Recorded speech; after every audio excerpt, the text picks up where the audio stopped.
Okay, going to do a short tactical review or theories for the Haemonculus. Something that any Dark Eldar, or Eldar Corsair army should consider is that if you take Coven Haemonculus, they are fearless, starting on round 1. And so if you have a fearless member in any unit, that unit is essentially fearless. So if you wanted to take a blob of Guardians and make them fearless, add a Haemonculus from the Coven supplement. It's a pretty simple, quick upgrade, and it's definitely worth the points in many armies. Now, there are some other benefits that you could do with the Haemonculus from the Coven supplement in particular, but you could get it out of both codices. The reasons is that the Haemonculus Covens and Dark Eldar Codex, there's no rule that says you don't benefit from power from pain from both tables. So a Haemonculus from Covens gets his power from pain table, and the unit he's with, if it's from Codex Dark Eldar, they get their power from pain table. And a lot of these are going to stack because the Haemonculus Covens ones give things like Fearless, Fear, Zealotry. Zealotry is great because it makes the whole unit, you only have to have one Zealot and the whole unit gets Hatred.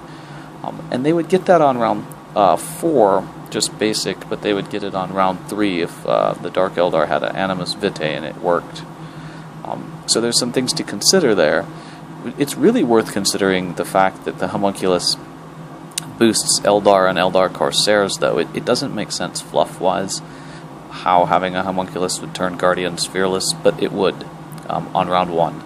So you could take blobs of Guardians or Dark Reapers or something that you really don't want to have run, and they're fearless. And the Haemonculus would give that boost. So that's something worth considering. The downside to taking the Haemonculus from the Covens, if you're playing the other Eldar, is that the Raiders and Venoms are dedicated transports if you use the Coven supplement. And so you couldn't start with Howling Banshees in a Raider.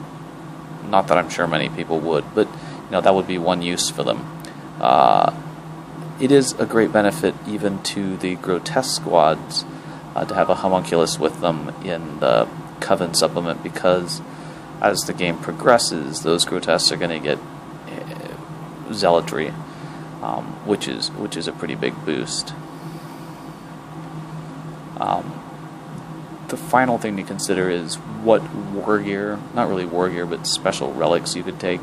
So in the Diabolical playthings, while I think many of them are really limited use, the first one, the Sump, it's only a 10-point upgrade, and it does give that Haemonculus a few useful either self-boosting or unit-boosting abilities.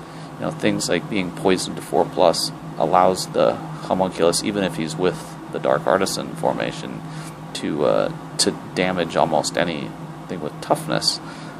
Giving him Rampage or some of those other things, they can be useful if he's armed with a, say, Ichor Injector. So it's a real boost when you use him the right way, and the fact that he can be attached to the other Eldar and make them fearless and eventually give them fear and hatred and all that other stuff is actually a pretty good consideration.